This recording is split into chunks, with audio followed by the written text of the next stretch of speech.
کہ मैं और आप अपने इर्द गिर्द लोगों पर नजर दौड़ाएं, आप अपने रिश्तेदारों से मुलाकात करें, आपके दोस्त अहबाब हैं, दोस्त अहबाब से आप मुलाकात करें, आपका कोई जानने वाला है आप उससे मुलाकात करें और फिर आप उससे उसके हाल अहवाल पूछें। तो कोई आदमी आपको ऐसा नजर नहीं आएगा जो आपको ये कहे कि मैं जिस्मानी तौर पर भी तंदुरुस्त हूं और माशी तौर पर भी मैं बिल्कुल ठीक ठाक हूं। हरगिज नहीं, बल्कि किसी ना किसी तकलीफ के अंदर वो शख्स आपको जरूर नजर आएगा। या जिस्मानी तौर पर मरीज होगा, कोई मिलेगा तो कहेगा मैं ब्लड प्रेशर का मरीज हूं, या कहेगा मैं शुगर का मरीज हूं, या कहेगा मेरे घुटनों के अंदर दर्द है। या इसी तरीके से अगर जिस्मानी तौर पर वो सेहतमंद है तो माली तौर पर उसे कोई ना कोई परेशानी होगी। अगर माली तौर पर भी वो बिल्कुल ठीक है तो औलाद की वजह से वो परेशान आपको नजर आएगा कि मेरी औलाद नाफरमान है, मेरी औलाद मेरी बात नहीं मानती, मेरी औलाद मुझे धक्के देती है, मेरी औलाद मेरी इज्जत नहीं करती। अब इसका इलाज मैं और आप कहां तलाश करते हैं? तबीब के पास, इसका इलाज डॉक्टर के पास, इसका इलाज मैं और आप हकीम के पास तलाश करते हैं। इसका इलाज ना किसी डॉक्टर के पास है, इसका इलाज ना किसी हकीम के पास है, इसका इलाज ना किसी तबीब के पास है। इसका इलाज कुरान मजीद फुरकान हमीद की तिलावत में है, आप सल्लल्लाहु अलैहि वसल्लम की सुन्नतों के अंदर है। इसका इलाज शरीयत पर जिंदगी गुजारने के अंदर है। गिरामी कदर सामीन, जब मैं और आप अल्लाह रब्बुल इज्जत की इताअत और फरमा बरदारी करेंगे, आप सल्लल्लाहु अलैहि वसल्लम की एक एक सुन्नत को तलाश कर करके वो अपनी जिंदगी के अंदर ढालेंगे, तो फिर याद रखना कोई फिर आदमी आपको परेशान नजर नहीं आएगा। आमतौर पर बाज़ चीजें ऐसी हैं जिनको मैं और आप अहमियत नहीं देते, अगर उनको अहमियत दें, उन पर अमल करें, तो फिर याद रखना मुझे और आपको फिर कोई परेशानी मेरे और आपके करीब आ ही नहीं सकती।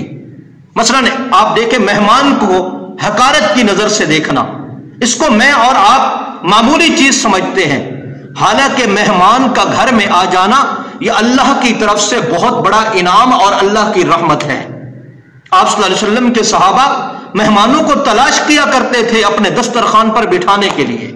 हजरत अली और मुर्तजा रज़ियल्लाहु तआला अन्हु के बारे में क्या आता है कि 3 पसंदीदा चीजों में से एक पसंदीदा चीज हजरत अली की यह भी है कि मेहमान की खिदमत करो, यह मुझे बहुत ज्यादा पसंद है।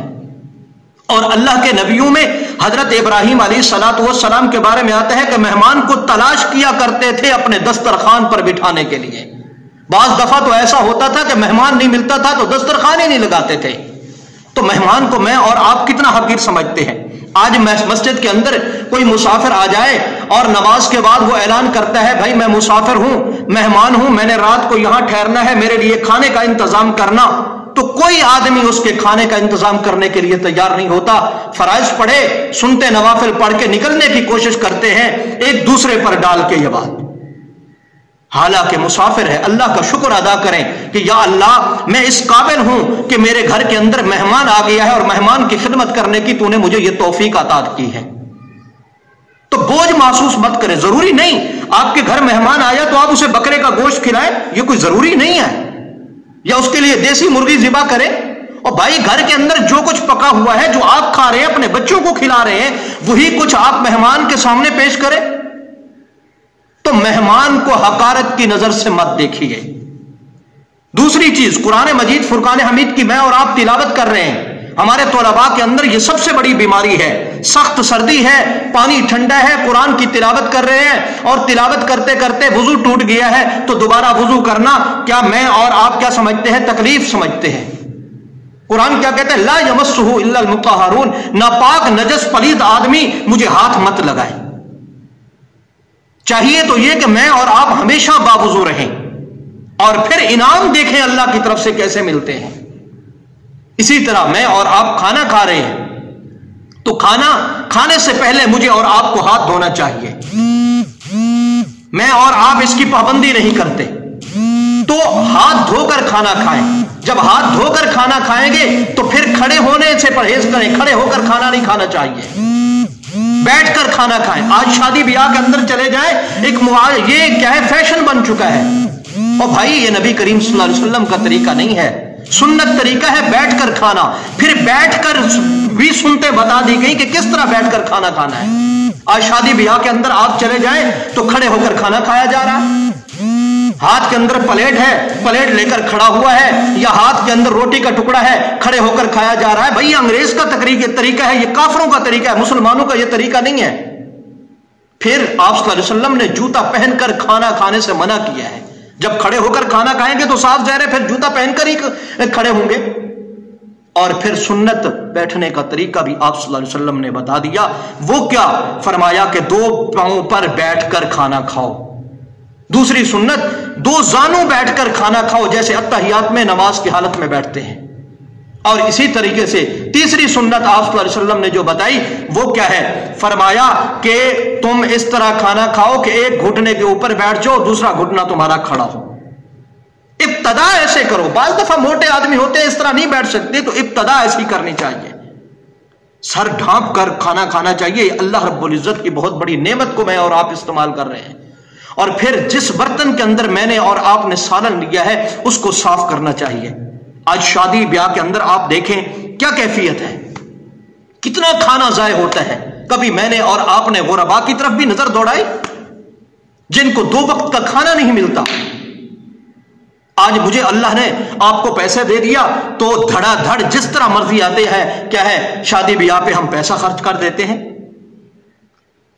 तो इसी तरीके से जब मैं और आप सल्लल्लाहु अलैहि वसल्लम की एक एक सुन्नत को सामने रखेंगे और उस पर अमल करके दिखाएंगे तो फिर जिस्मानी तौर पर भी मैं और आप सेहतमंद रहेंगे और मुआशी तौर पर भी मैं और आप मजबूत रहेंगे। फिर घर के अंदर कोई परेशानी भी नहीं होगी। और इसके साथ साथ बैतुल खला में जा रहे हैं, आप सल्लल्लाहु अलैहि वसल्लम का सुन्नत तरीका जाने का क्या है कि पहले बायां पांव रखो और फिर दायां पांव रखो। जब बाहर निकलो तो पहले दायां पांव निकालो फिर बायां पांव निकालो। सर ढांप कर जाना चाहिए। और बैतुल खला में आप बैठे हैं तो थूकने से परहेज करें, बातें करने से परहेज करें। गुस्ल करने के लिए गए, जिस जगह पर मैं और आप गुस्ल कर रहे हैं उस जगह पर पेशाब करने से परहेज करें।